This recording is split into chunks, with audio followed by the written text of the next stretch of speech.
कानी बहू। किशोरी लाल जी के बेटे राघव की शादी की बात जगह जगह चल रही थी, लेकिन किशोरी लाल जी को कोई लड़की पसंद ही नहीं आती थी। और उसकी एक ही वजह थी, किशोरी लाल जी का लालची होना। उनको लड़की वालों से मोटा दहेज चाहिए था और इसी चक्कर में एक दिन वो एक बहुत पैसे वाले के घर अपने बेटे का रिश्ता लेकर पहुंचे। उस आदमी का नाम था ओम प्रकाश। देखिए किशोरी लाल जी, मेरी एक ही बेटी है और मेरी सारी संपत्ति जायदाद सब कुछ मेरी बेटी नैना का ही है। पापा, नाम से लगता है बहुत खूबसूरत होगी। कितना अच्छा नाम है ना, नैना। ओ, वैसे बात तो सही है आपकी।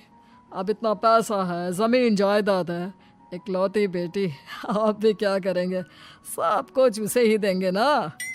बिल्कुल ठीक पहचाना आपने। बस बेटी की शादी और सारी जायदाद उसके नाम। पापा, बिना देखे हाँ कर दीजिए ना। इतना अच्छा रिश्ता फिर कहाँ मिलेगा? माला माल हो जाएंगे हम। मैं अपनी बेटी को बुलाता हूँ। अरे नहीं नहीं नहीं नहीं, आपकी बेटी का नाम नैना है, सुनकर ही लगता है बहुत सुंदर होगी। रहने दीजिए अंकल, मैं तो आपकी बेटी के नाम से ही इतना खुश हो गया हूँ कि उसे बिना देखे शादी करने को तैयार हूँ। अब तो मैं उसका चेहरा सीधे शादी के बाद ही देखूंगा। और इस तरह राघव नैना का चेहरा नहीं देखता और उससे शादी कर लेता है। शादी के बाद अपनी सुहाग रात पर जब राघव नैना का घूंघट उठाकर देखता है तो नैना की आंखें बंद थी। कितनी खूबसूरत हो तुम नैना, जरा अपनी आंखें खोलकर मेरी तरफ देखो तो सही। नहीं, मुझे शर्म आती है। अरे, मैंने तुम्हें शादी से पहले भी नहीं देखा, और अब अगर तुम आंखें खोलकर मुझे देखोगी भी नहीं तो मुझे अच्छा कैसे लगेगा? इससे पहले कि नैना अपनी आंखें खोलकर राघव की तरफ देखती, अचानक से लाइट चली गई और राघव नैना को पूरी तरह से देख भी नहीं पाया। अगली सुबह नैना राघव के लिए नाश्ता बनाकर लेकर आई। अरे ये क्या, आधा पराठा सीका हुआ है और आधा बिल्कुल कच्चा। ये तुमने क्या किया नैना? बहू, तुमने क्या आधा पराठा तवे से नीचे लटका कर रखा था, जो आधा सिका है और आधा कच्चा? मुझे जितना दिखेगा उतना ही तो सीखूंगी ना पापा जी। जहाँ जहाँ मुझे नजर आ रहा था वहाँ मैंने सीख लिया, जहाँ जहाँ नहीं दिखा वहाँ कच्चा रह गया होगा। इसका क्या मतलब है? ये कैसा मजाक कर रही है तुम? अरे बहू, तुमने इतना लंबा घूंघट क्यों लगाया हुआ है? देखो, हमारे घर में बहुओं को बेटी की तरह रखा जाता है, और फिर तुम तो इतना सारा माल लेकर आई हो। देखो, ये घूंघट डालकर रखने की कोई ज़रूरत नहीं है। हाँ नैना, पापा जी ठीक कह रहे हैं, तुम तो आराम से रहो, अपना ही घर समझो। नैना अचानक से अपना घूंघट उठा लेती है। अरे ये क्या पापा, नैना की तो एक आंख फूटी हुई है। नाम से नैना, लेकिन ये तो कानी बहू निकली। मेरे साथ धोखा हुआ है, धोखा। बिना दिखाए अपनी कानी लड़की मेरे संग ब्याह दी। मुझे कानी बीवी नहीं चाहिए। मुझे अभी ओम प्रकाश जी से बात करनी पड़ेगी। आखिर उन्होंने मेरे साथ ऐसा किया क्यों? अरे, आप लोगों ने ही तो पापा से कहा था कि आप लोग शादी से पहले मुझे देखना नहीं चाहते।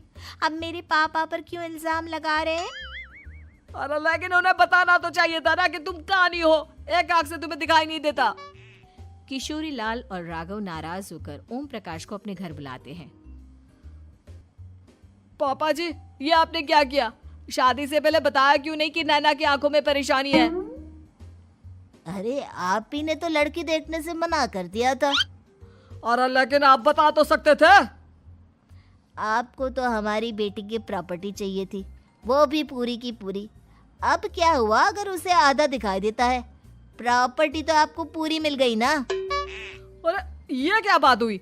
मेरी शादी प्रॉपर्टी से नहीं, आपकी बेटी से हुई है। अब ये तो पहले सोचना चाहिए था, तब तो मेरी प्रॉपर्टी देखकर तुम्हारी जुबान लप लपा रही थी। लेकिन मैं कानी लड़की को अपनी बीवी बनाकर नहीं रख सकता। पापा, कुछ करिए ना आप। हाँ, करता हूँ। देखिए ओम प्रकाश जी, आप हमारे साथ ऐसा नहीं कर सकते।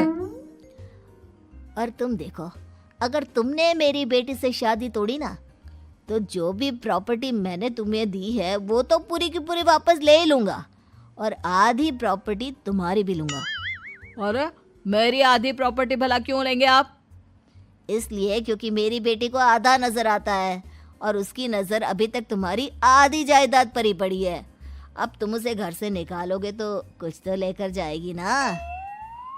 और अगर हम आपकी बेटी को अपने घर की बहू बना कर रखे तो? तो तुम्हारी पूरी प्रॉपर्टी तुम्हारी ही रहेगी, और जो मैंने तुम्हें दिया है ना, उसमें से बस मैं आधा लेकर जाऊंगा। अरे लेकिन अब आप अपनी दी हुई प्रॉपर्टी में से आधी वापस क्यों लेकर जाएंगे? अगर मैं आपकी बेटी को अपनी पत्नी बनाकर रखने को तैयार हूं तो? इसलिए ताकि भविष्य में अगर तुम मेरी बेटी को धोखा दो तो उसके पास कुछ तो रहे जो पति का हो। वैसे मेरे पास तो बहुत कुछ है, लेकिन अपने पति की कोई निशानी तो उसके पास होनी चाहिए ना। अब अगर तुमने मेरी बेटी को कानी कहा तो तुम्हें प्रॉपर्टी भी कानी ही मिलेगी, पूरी नहीं। जमाए राजा। किशोरी लाल और राघव समझ चुके थे कि वो बुरी तरह फंस चुके हैं और अब उनके पास वहां से निकलने का कोई चारा नहीं है। अब समझ में आया ना, लालच बुरी बला होती है। एक तो तुम्हें प्रॉपर्टी मिली, ऊपर से बीवी मिली, उसमें तुम्हें नखरे भी दिखाने हैं। आए बड़े, चुपचाप बैठो दोनों। कुछ दिनों के बाद नैना राघव की कार लेकर बाजार घूमने निकलती है और जब कार लेकर वापस आती है, ये क्या? एक तरफ से मेरी गाड़ी पूरी खराब हो चुकी है। लगता है तुमने मेरी गाड़ी को किसी दूसरी गाड़ी के साथ एक्सीडेंट किया है। अरे अरे कितना बड़ा नुकसान कर दिया तुमने बहू। वो क्या है ना पापा जी, मुझे एक आंख से दिखाई नहीं दे रहा था, सामने से गाड़ी आ रही थी। मुझे तो सिर्फ आधा ही दिखाई दिया और वो गाड़ी मेरी कार से रगड़ते हुए निकल गई। अब मैं क्या करूं बताओ? आप इसे ठीक कराने के पैसे कौन देगा? तुम्हारे पापा? तुमने मुझसे इस तरह से बात की? अभी रुको। नैना राघव की शिकायत ओम प्रकाश को कर देती है। देखो राघव, अब जो मेरी आधी प्रॉपर्टी तुम्हारे पास थी ना, उसमें से आधी और मैं लेकर जाऊंगा, क्योंकि तुमने मेरी बेटी को डांटा। अरे नहीं नहीं पापा जी, गलती हो गई, माफ कर दो। गलती की तो कोई गुंजाइश ही नहीं। अगली बार मेरी बेटी को डांटा तो बची हुई आधी में से आधी और ले जाऊंगा। लालच के चक्कर में हम दोनों ने बहुत बड़ी गलती कर दी बेटा। एक तो तुम्हें कानी बहू मिली और ऊपर से जो माल मिला वो भी काना।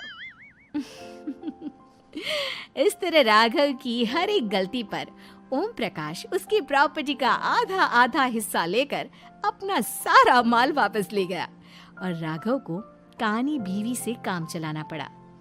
भाई लालच वाकई में बुरी बला है।